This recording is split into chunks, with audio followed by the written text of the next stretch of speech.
Good evening, everybody. This is Bob DeCosta once again at your doorstep in our YouTube channel, Waterbook Tutorials. Waterbook, as you know, is our publishing house started by me for authors with authors. Today, once again, we will be doing the composition part. I know it's the second time, but there are certain ingredients, vital ingredients, which are very important for a composition. In a question paper, the composition is the nerve center of your writing. When you write a composition, informally your grammar is tested, your language skills are tested, whether you are applying short or long sentences, whether you are writing in an interrogative form some of the questions or in a statement or exclamatory remarks. Everything comes under a composition. Composition is somewhat like writing a story where the story shows how you are writing, a book. Now, there are certain points before you write a composition. First thing is you have 4 to 5 questions of various categories of these essays or compositions. Now, which one will you choose? You have the 15 minutes time, that is the reading time. From the 15 minutes, you have to keep 5 minutes for your composition. Now, which question will you choose? According to me, according to my 35 years of experience in classroom teaching, I will tell you, from the list of 5, narrow down to 2 questions, 2 essay questions. Find out which 2 you can somehow write something. After you've chosen the 2, then think which of the 2 questions gives you more experience or has given you experience that you can write on. Now, experience can be your own personal experience. For example, you have met with an accident. God forbid you don't meet with an accident. So once when you have met with an accident, that is what you have faced directly. That is one form of experience. The other experiences come from the senses that we have. You have heard people telling stories, talking about some accidents that they had witnessed, that they had heard from somebody. Then you have seen an accident with your naked eyes while moving on the road or over the television in the news media channels. So these are some of the experiences you have to keep in mind when you're writing a composition. Besides these, how do you begin a composition? One way of beginning a composition would be an unusual or an unexpected remark. Supposing you want to go for a picnic, that is what the composition states. So an unexpected remark could be, why don't we go for a picnic? It's been long since we have gone for a picnic. That is one way. Another would be a quotation.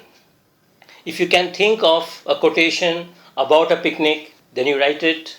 But the other way of writing a quotation is to invent a quotation. All of us can invent. If we can write a composition, we can even invent one sentence for a quotation. And we can say, my grandfather would say that picnic is the best form of a leisure activity. Or my grandmother had said once, my grandmother had told me a story about a picnic, something of that kind. Or begin with an original sentence of your own.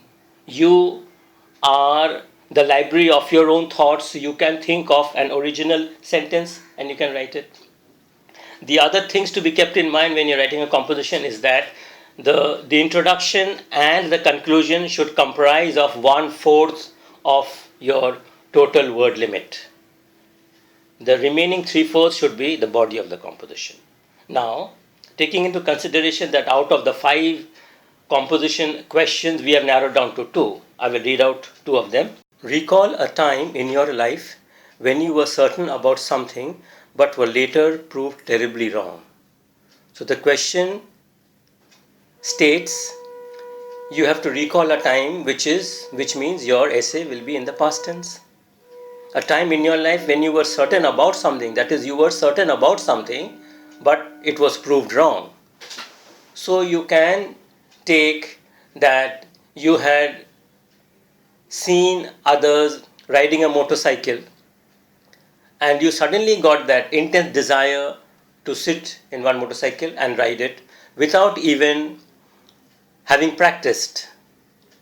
So when you're father, your uncle, or any elders refrained you from getting up on the motorcycle and taking your sister or your cousin or your pet dog for a ride, you insisted, no, I want to because I have seen, and you get up on your machine and you start, and before you can reach the end of the lane, you have fallen over and you have broken your leg.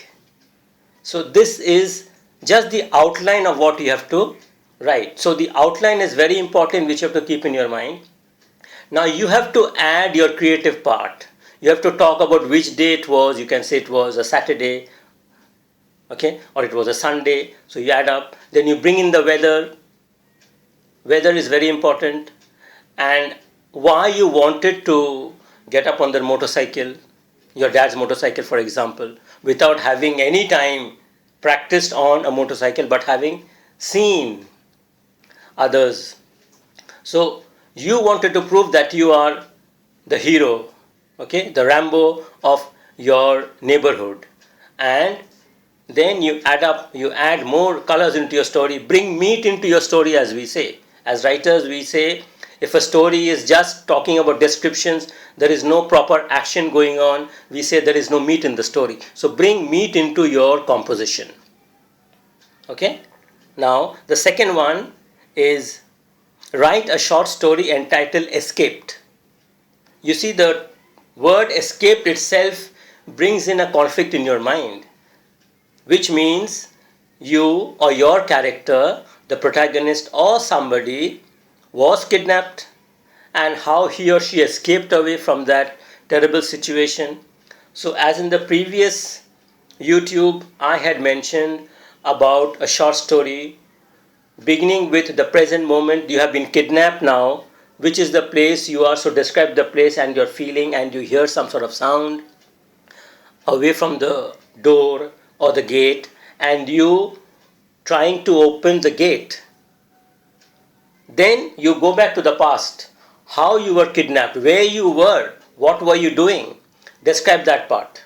That part becomes the 3/4 of your composition, or let us say, okay, half of your composition, and then come back again to the present part, how you escape. Bring in a lot of conflict as to you are trying to escape, and then you hear some sound, and then you see your this antisocial or your kidnapper along with his thugs, okay, coming forward. You hide, and he's about to see you, and there are some certain sounds. Bring in a lot of meat into the story, and ultimately you have escaped, or your hero has escaped. So this is the way to write a short story, in this case entitled, write a short story entitled Escape. Thank you. If you like the video, do not forget to give it a thumbs up and give your comment in the comment section. And whatever I have explained about these compositions, I will write them down in the description box below, which you can see, and you can keep it with you so that you improve in your composition. Have a good day. Bye-bye.